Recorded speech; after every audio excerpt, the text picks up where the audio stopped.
So, mic works well. Warm welcome from my side. It's going to be really tough following up on Branka, but I'll try to do my best.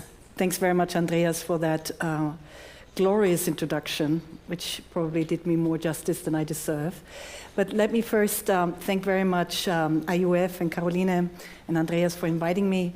Thanks very much for you being here so engagedly. So today, and let me at the outset also say that I speak on a personal capacity and not necessarily my views entirely reflect the views of my ministry, but I'll still try my best to give you a view from an Austrian diplomat point of view. So thanks again for the invitation to speak and to talk about a topic that really sits at the nexus of our collective future, and Branka has made that quite clear.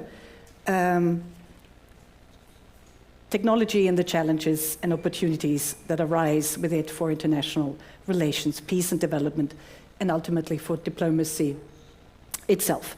So what I'd like to talk today is about tech diplomacy as a new instrument that should help us understand how emerging and disruptive technologies, such as AI, but not AI only.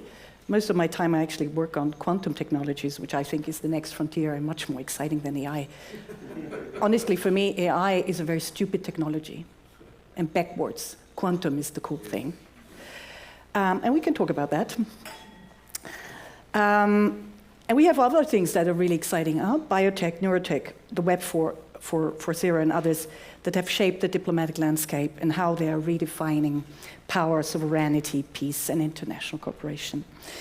And we meet at a time when the acceleration of technological innovation is having a profound impact on what I call the holy trinity of the international community, of the United Nations, which is international peace and security, human rights, and sustainable development, three pillars on which the United Nations rest and which form the foundation of our global government system.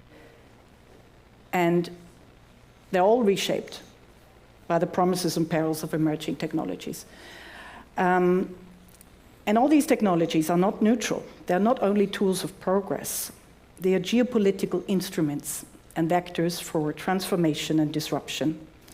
They raise new geopolitical tensions, ethical dilemmas, regulatory gaps, and societal fault lines.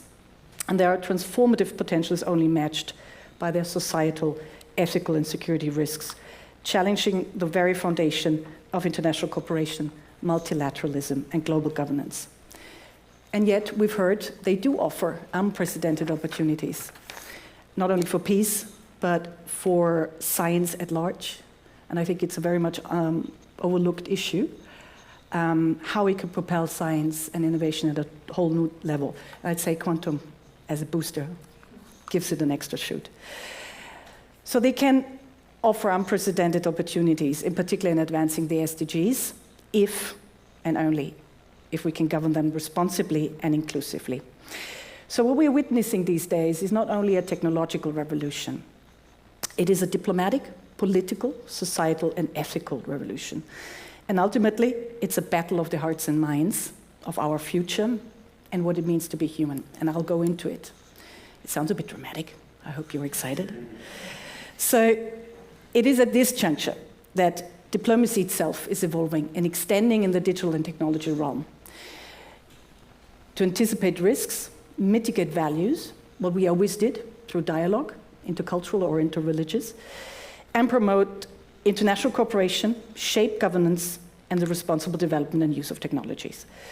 So ladies and gentlemen, we've seen already in Europe, very much a European point of view now, how innovation and technology has become the single most important vector in the decades to come for Europe to redefine its global role, reboost its competitive agenda, parenthesis, I would say productivity.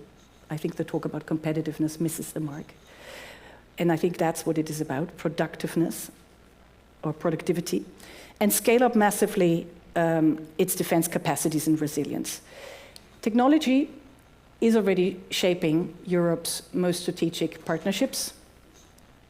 The transatlantic relationship is all about technology.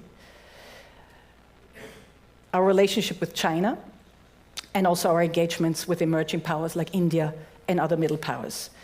So technology diplomacy is not a buzzword. It is, in my mind, a critical framework for navigating the complexities of the 21st century. So this is the realm of tech diplomacy, a new frontier where technology meets geopolitics, innovation meets governance, and the choices we make today will shape the future of human dignity, peace, and justice. And this is what I want to talk to you about today. So I will talk about 3 things, 4 actually, but the 4th one is very fleetingly. So why tech diplomacy matters, and let's discuss also digital sovereignty versus digital solidarity, and why tech diplomacy should be the instrument of choice for anticipatory governance, and then I'll conclude and have some final thoughts. So before we go into it, let me just very quickly run you through the conceptual challenges when we talk about tech. We don't even know what we mean by saying tech diplomacy. And I was introduced as leading the effort on tech diplomacy in the Foreign Ministry, but that's not really entirely true, because we have colleagues who work on cyber diplomacy, which is a whole new universe. I have colleagues that I work very closely with on the human rights front, human rights and technology, and our disarmament people. It's been mentioned, autonomous weapon system. Austria leads the pack globally on regulating autonomous weapon systems, so AI and disarmament and non-proliferation. You have also people who talk about emerging and disruptive technologies. That's very much the NATO security talk. Critical technologies is the one used by the European Commission when they talk about technology protection and economic security. And some people start talking about quantum diplomacy, so it's all over the place, and there's certainly no clear understanding, and certainly not even the same actors, and not the same cultures, and not the same dynamics. So it's a mess, it's all fragmented, and it might actually explain why we have not been very successful, because we are fragmented and siloed, and sometimes we have very conflicting interests and dynamics. And I think that's also very important to understand if you want to understand how technology is shaping diplomacy and international relations. So let's now go into the 3 questions I'd like to discuss with you. So why does tech diplomacy matter? Oh, sorry, I missed out this one.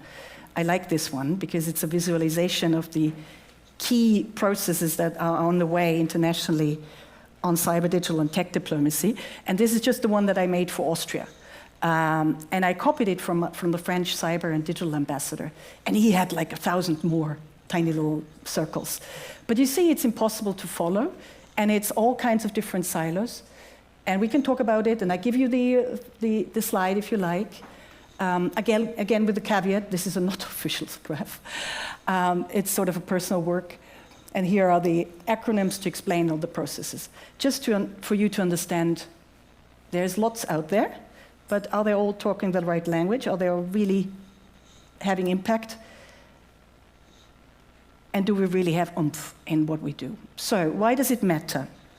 Why does tech diplomacy matter in my mind? It's not new. Technology has always been a driver of wealth, power, and influence. The military cannot be understood without technology from the 5,000 years ago.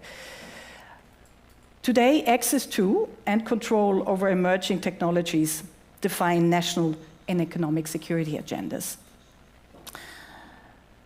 And why is that so? Because they're seen as national security relevant, because they do confer strategic advantages. And this fuels a concern about AI arms race, and now also an emerging quantum arms race. And the ensuing geopolitical dynamics have a profound impact on international relations as a whole, and on the international cooperation agenda in particular. These dynamics, geopolitics, are really exacerbating fragmentation, polarization, mistrust. You've seen it. They've come to blow up the idea of global cooperation as such. These days, everybody's friendshoring, sometimes onshoring cooperation. So is it about fortress? Is it about international cooperation? Some of us who started out, working on diplomacy, thinking that it's all about openness, cooperation, find themselves probably confused, because I think that's the key question of our time, and we can discuss this. How do you reconcile legitimate security and protection measures, because it's all about protecting technology these days, and working for peace and security and development for global cooperation? So we see how these geopolitics actually strain already global governance institutions such as the UN to fulfill its core mandates, and as I said, the Holy Trinity: peace and security, protecting human rights, and fostering sustainable development. So for me, that's a direct impact on our peace agenda, not only because it strains the whole legitimacy of global governance, but also because the developments surrounding technology are deepening digital and tech divides, and again, widening global inequality. And you see that, particularly from a European point of view, that we're losing legitimacy in the global south, because we're not walking or talking the walk. We're not working towards the higher objectives that we say we're pursuing in our international cooperation agenda. But we know that international cooperation has never been more important than today. Climate change, global health crisis, food, energy security. So technology is both a cure, a challenge, and a cure. And it's diplomacy that must ensure that it serves as a tool for inclusion rather than exclusion. So it's up to us that technology is aligned with the future we want, a future of peace, dignity, and international solidarity. Having said that, we have quite a lot of challenges that tech diplomacy must address. First of all, the vast fragmentation, and you've seen the visualization of this. And sometimes it's even a purposeful lack of governance frameworks. It's very difficult these days getting global AI governance frameworks. There's lots out there. And new processes are invented and created every day, but we're not getting any closer to a consensus on what the global norms should be. So current governance frameworks struggle to keep pace with rapid technological evolution. I think it's sometimes purposefully that they can't keep pace, because it's a question of also how we structure our work. And this creates legal uncertainties and geopolitical tensions. And what I call, or what others call, the securization of technology exacerbates the security dilemmas and complicate the creation of universal norms and compromise the default position of international cooperation. And we see that, for instance, with the ongoing debate on autonomous weapon systems, very clearly, the difficulty in achieving global consensus. So as technology becomes increasingly securitized and dual-use applications proliferate, the risk of malicious use and the weaponization of technologies and digital vulnerabilities grow, posing grave threats to economic and national security. But diplomacy is very essential in managing these challenges in relationships and dynamics, as they directly impact core principles and legal interests of concern to the international community as a whole. So, ladies and gentlemen, I'd like to come to the second point, the paradigm shift that we're witnessing from the world is an open marketplace, everybody works together, it's all about economic interests, and given that we have all economic interests, that will mitigate any risks to security and peace.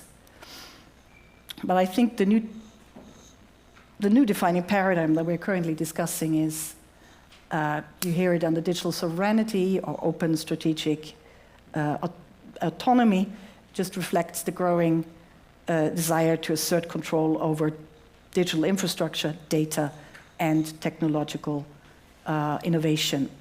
It's not entirely new, but for Europe, I think it's quite a new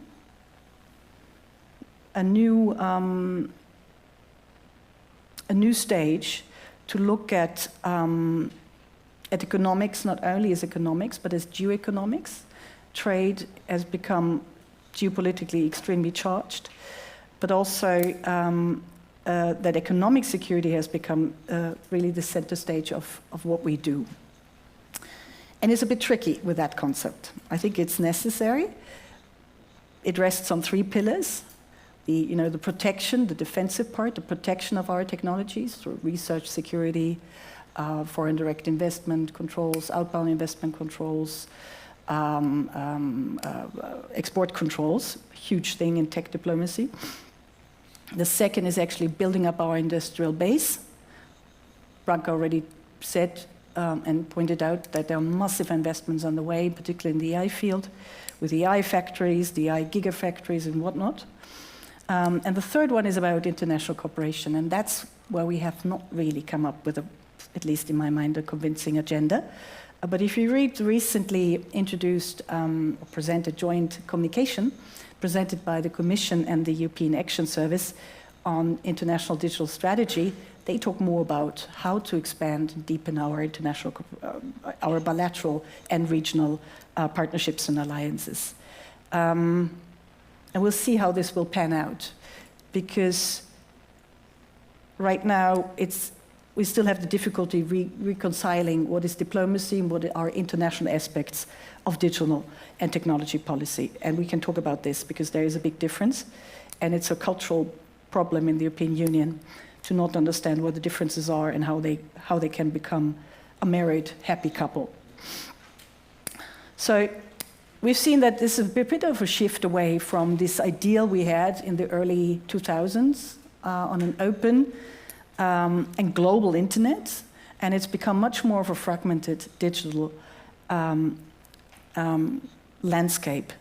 But it's also very critical in the way we look at international cooperation and international solidarity as a whole. How do we sustain it? And how do we use innovation for the international community's legal interests? And we've seen how unbridled innovation has led to a force of concentration, concentrating wealth, power, and influence in the hands of a few. And as I said, we're witnessing widening divides, those who build digital infrastructures and those who remain disconnected, and those who write the rules and those who insist that there be none, and those who merely adapt to them. Maybe a word to what Branka said, seeing with the AI Act that the EU moves away from governance to innovation. I don't really see it that way. I think we started out sort of on a wrong footing, putting a lot of efforts in the governance and regulation parts, thinking that this will be enough, being very proud of being the writer of the global rule book, and realizing it doesn't earn us any fame. It can be even counterproductive in my mind. And that you cannot really have any advantage of writing the global rules if you lack the substance. And that's what innovation is now about. So I think they come hand in hand, and I talk about this a bit later. So while digital sovereignty responds to legitimate aspirations for economic security, autonomy and resilience, it also risks undermining global cooperation and interoperability, if not balanced with shared norms, ethical standards, and inclusive governance. So the key question is, how do we balance these legitimate security concerns and sovereignty concerns with the need for openness and international cooperation? And the jury is still out there. We haven't really discussed it broadly and inclusively. And also, how do you protect our technologies, but don't throw out the baby with the bathwater and cut off much needed capacity building and technology transfer to those who really need it?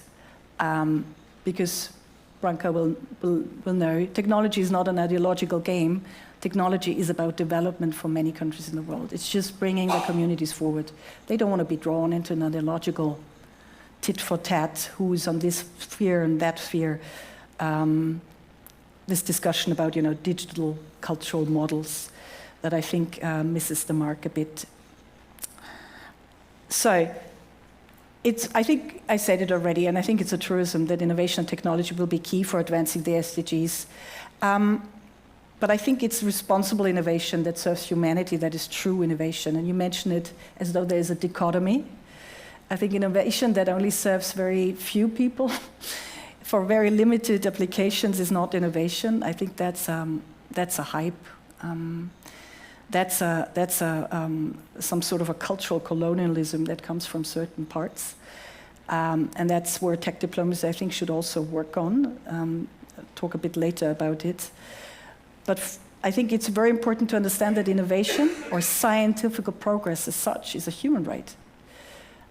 There's the right to science, the right to benefit from scientific progress. So innovation, true innovation, responsible, ethical innovation is a global commons. If we look at that way, I think we get the idea about innovation and governance much better across.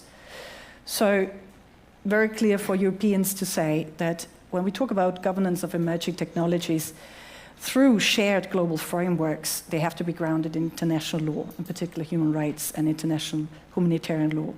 And this must be also the central pillar of our development architecture and ethics at its core. Branka very aptly already said it, because otherwise, without these ethical guardrails, we risk a world where it basically means, where what it means to be human is at stake. AI systems that entrench discrimination, surveillance, challenging our democracies and the social cohesion of our communities.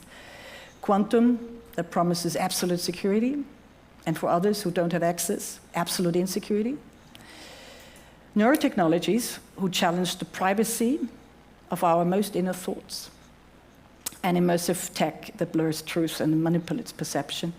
So good governance does not stifle innovation. It builds trust, legitimacy, and inclusive access. And diplomacy has a critical role to play in shaping innovation systems, advancing multilateral and multi-stakeholder cooperation, and investing in capacity building, in particular in the Global South, and defining the global spaces where we need open science and collaborative R&D that serves the global good. So, third point, and I think I'm going to speed up a bit here. For me, it's very important that we understand diplomacy as not something that is reactive. You know, lots of diplomats are lawyers, and you know how lawyers work. They only come in when there's a mess, and they clean up afterwards. And that's very much diplomats too, Austrian diplomats at least. You know, our colleagues go out, make a mess, and then we come and have to sort of, don't quote me. But I think that's something of the past. We've seen that in the last 30 years, we've always been lagging behind. And I think it's time that we heed to the lessons of the past. We can't just wait till technology hits like a meteorite our Earth. We've seen it already with the platforms. Cambridge Analytica was the big shock. And we've seen it with AI. And we have to really watch out when it comes to the other ones, that we're not too late. People always say, well, you know, the pace of these technologies totally outpace our capacities to govern them. I think that's not true. I think we just need to get down to business and discuss this in the right fora. And that's where diplomats are really needed. Because that's where global norms are negotiated in diplomatic spaces and intergovernmental spaces, not necessarily only. I'm a big fan of multi-stakeholder frameworks, and there are lots of processes where diplomats are not involved. But it would be good if we started with some diplomatic and multi-stakeholder fora, making sure that we really anticipate the challenges as early as possible, before they come. You know, these technologies are fast, that's true, but we can be fast too. It's not new, that knowledge sometimes is out there. In terms of what we want, the ethics part of it, we had a lot, you know, a long process on ethical principles on AI in UNESCO, in the OECD, in Africa and Latin America. They all come up with their own frameworks. So it's not new what we want, right? So we just need to get also diplomacy involved in understanding the risks to peace and security, human rights, and sustainable development. And it's not easy with quantum, you know. It's a lot of things we don't know, but that should not be a reason not to look into foresight and anticipatory governance. And we have to shift from a reactive to proactive stance. And anticipatory governance is crucial to addressing the ethical, legal, geopolitical, and societal implications of these emerging technologies. Meaning that we have to be actively involved in anticipatory diplomacy.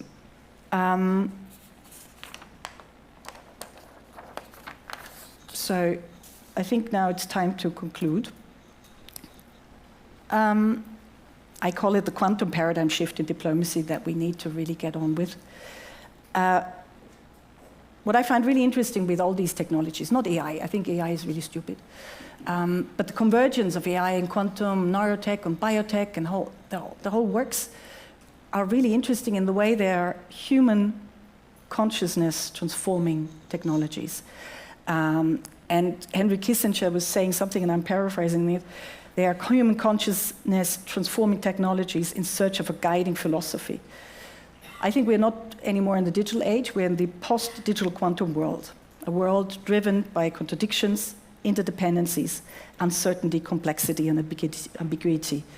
In quantum terms, we are locked in geopolitical superposition and entanglement. I think quantum really is an apt metaphor, and you've seen how much I'm a fan of quantum. Have you ever heard of VUCA? VUCA is volatile, unclear, or unpredictable, complex, and full of ambiguity. So our world is VUCA. But are we VUCA literate? Are we VUCA diplomats? Don't think yet. I think we do set, we miss a couple of things to be fully VUCA, but we also have to be futures literate. So what does it mean to be VUCA and futures literate? It means to embrace these VUCA conditions, and we need to adapt. We need to move beyond traditional analytical frameworks to embrace a more dynamic, anticipatory approach. We need to go beyond the binary, either-or thinking, and work with complex interdependencies and non-linear outcomes. This is why I do think that AI is a bit stupid, because it only works with the past data, linearly extrapolating and thinking that this reflects the future, but the future is not known, and the future is certainly not something you can linearly, like a scenario planning, work towards. So the implications for us means the days of segmentation are over. Branka had this beautiful quote when you presented, the Nobel Prize winners in chemistry, the quote of Virginia on interdisciplinarity. Exactly. I think this is an interconnected world. We need to work together. We need to really work across silos. We have to somehow, silos I think are in a government is built in silos. But we need to find ways and cultures and I don't know, matrix organizational approaches, whatever, to overcome it, because it's ill-suited for the complexity, volatility, and crisis-prone global environment we've been talking about.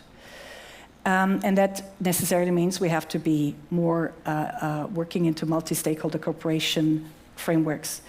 And secondly, I said it already, we need to look ahead and anticipate. And we need to understand that these human consciousness transforming technologies are strategic by its nature. When I say strategic, it means this typical compliance-based approach, like the AI Act. Compliance with the AI Act. You do boxes, they have all boxes and you tick them. But I think it won't be enough. Also, diplomats can't just tick the boxes anymore. We need to go far beyond and act far beyond what was considered a standard response. So again, anticipatory diplomacy. We cannot predict the future, but we can influence it. And I think it's something we should really discuss more. The kind of cultures and the discourses that are surrounding technologies. Because the world is not only what we see, the world is what we imagine, or more precise, the images of the future we have from this world. And the question is, who gets to decide what the future is and what the images of the future is? And what becomes the defining narrative of what's ahead? Is it the guys from Silicon Valley or the ladies that Branka showed us? Is it about artificial general intelligence or superintelligence or existential risks? Is that the narrative we believe in? Do we believe that we can upload our minds and spread beyond Earth, that we can build Dyson spheres and ascend to the Kardashev scale as some? Or do we stay on Earth and work on the problems that we have? Branka said it quite clearly. There's a choice that we can make, and we can be empowered to choose the future we want. And here in Vienna, that's what we mean by digital humanism, by the way. When we say digital humanism, it's exactly about this empowerment and critical thinking that, by the way, is very much at peril with AI too. Another thing to be thinking of. So, final point, tech is everywhere, and it's fundamentally political and geopolitical, and tied to broader question of power and market concentration. And it's our task to safeguard an international order that is firmly rooted in international law. A law that should prevent harm, mitigate risks by upholding human rights and ensure that technology serves the public good. And this is the task before us. Thank you very much.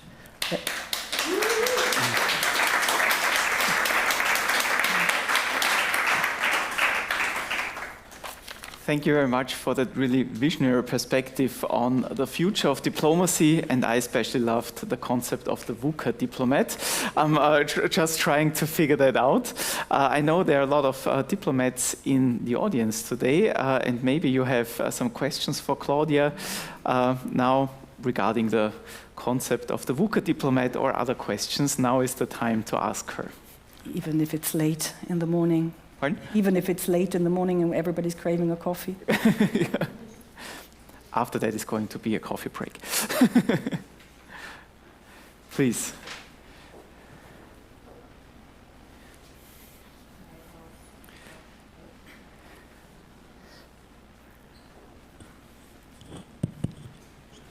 It was me.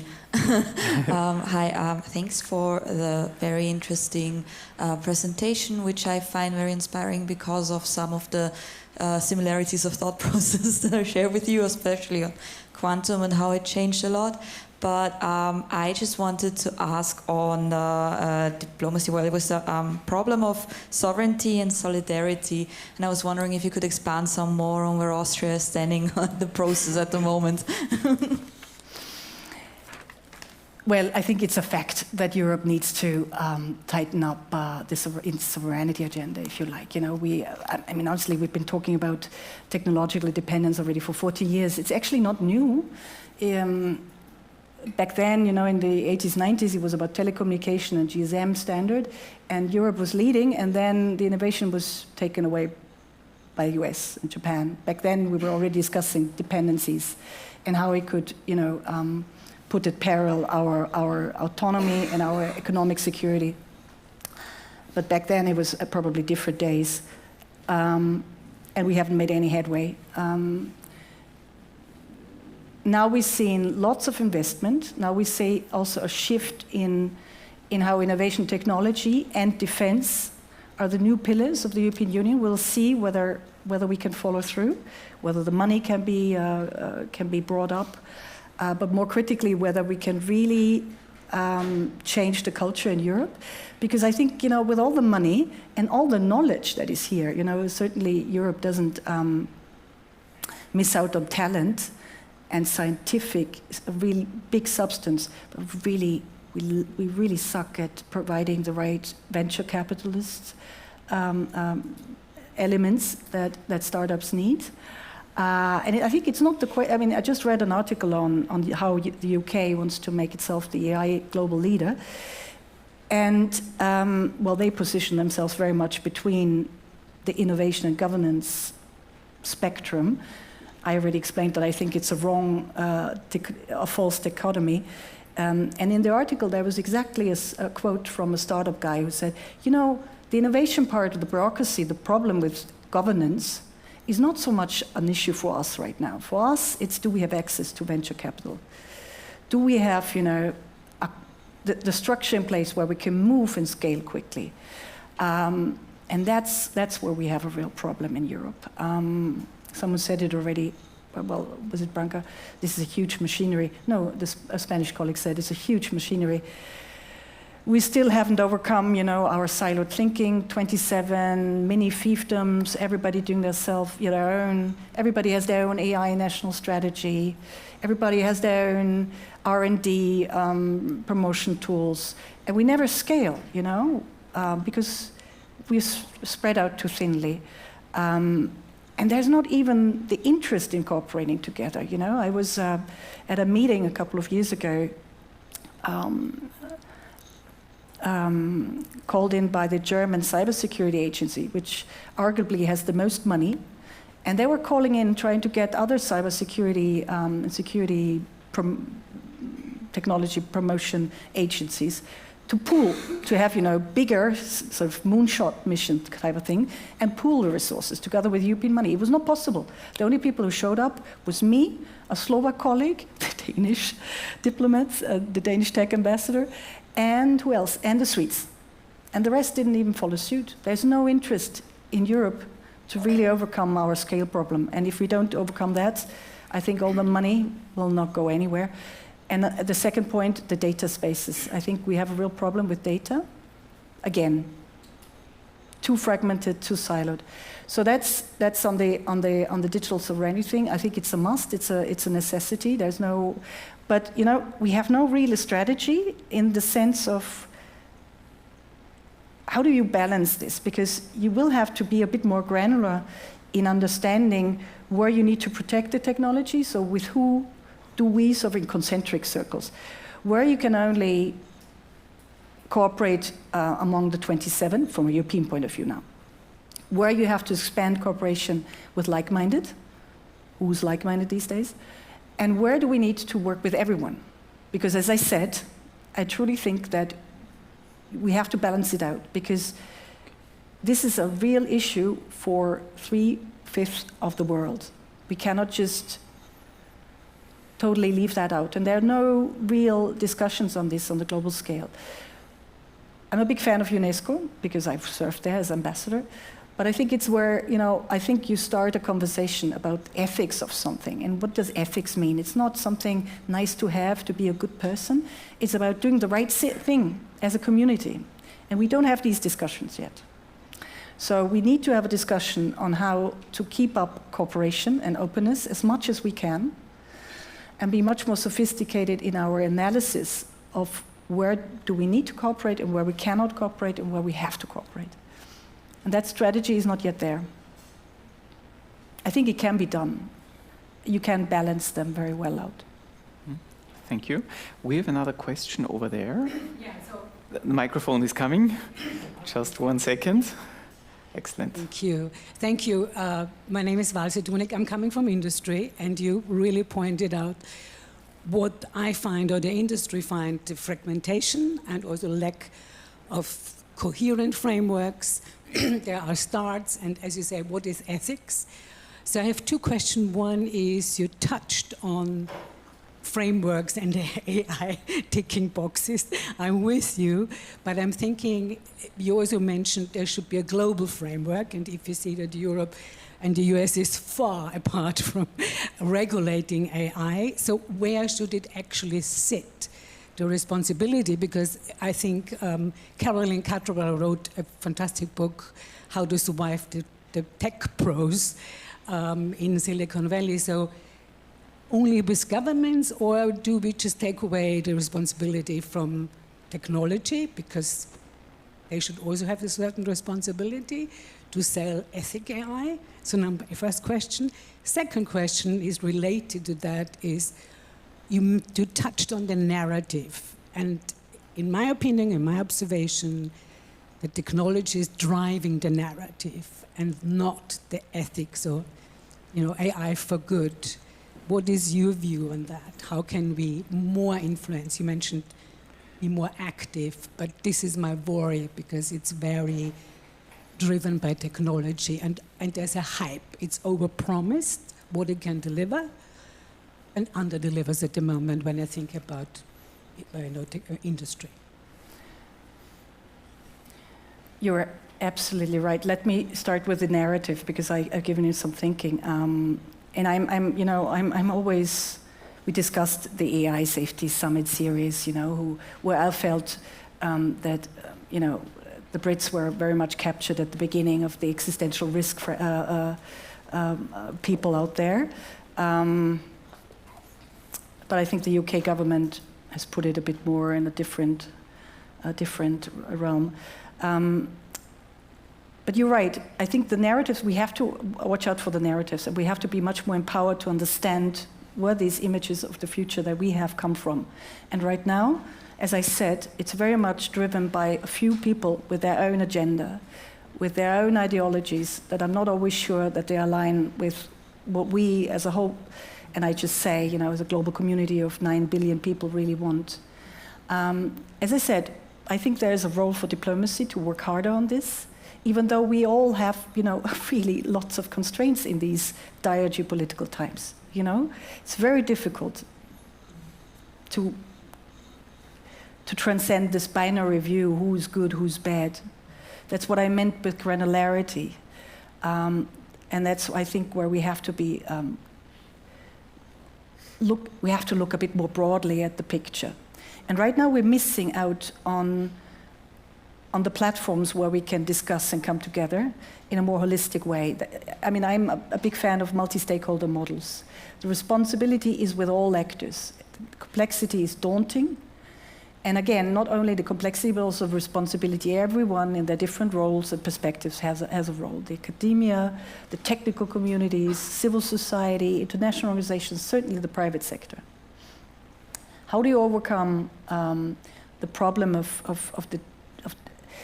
it's again, I think it's one of these things that we come together and share these thoughts as broadly as possible in society. So we need to be probably also more active in our societies talking about these things, because it's a negotiations, it's what we do, it's what the social contract is about. We negotiate what we want, what we think is good for our community.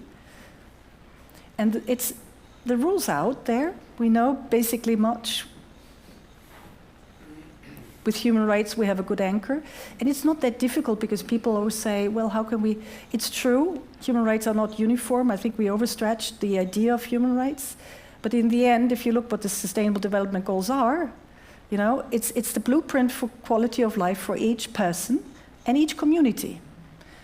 And human rights is just another way of putting it into. And then we can discuss the dogmatics, and we've been, I think, too dogmatic. But in the end, it's how do you find, these are the rules, and we have, ethical principles. They are quite aligned, I worked in UNESCO on this recommendation on ethics of AI. It was pretty easy, actually, finding a consensus among experts in the world. I've never seen a broader consensus than in these negotiations, because people understood what was at stake. But do we have these inclusive discussions? No. I just mentioned, autonomous weapon systems, where Austria is really strong. But we don't get any headway, because they're in very much, in different silos, in the disarmament bubble, where we don't make any headway. Because disarmament is difficult. It's a difficult diplomatic space. So what we're trying to do as Austria, we try to move a bit broader in the tech community bubbles, trying to get, more people to help us find broad consensus in society and put pressure so we come to a certain regulation of autonomous weapon system, because the time is running out. So we try to also get to the ethicists, getting more segments of society together and support the common cause. That's, democracy. You bring the voices of different communities forward and try to make policy change. I think that's the only way we can work on it. Being much more conscious, being much more clear about, the role of machines, and so I think philosophy, if you think of if your daughter is graduating and you're thinking of what should she study, I think she should study philosophy and not code. She can always do a course on coding and AI, whatever. It's not about the technology. I don't care about the technology. I only care about how it will affect our societies and international society, if you like, our societies, everybody as a citizen, as a person in your community is in charge for being at peace with your community. But we also have a responsibility for being at peace with the larger 9 billion people on this earth, and with our planet and other life forms, I should add.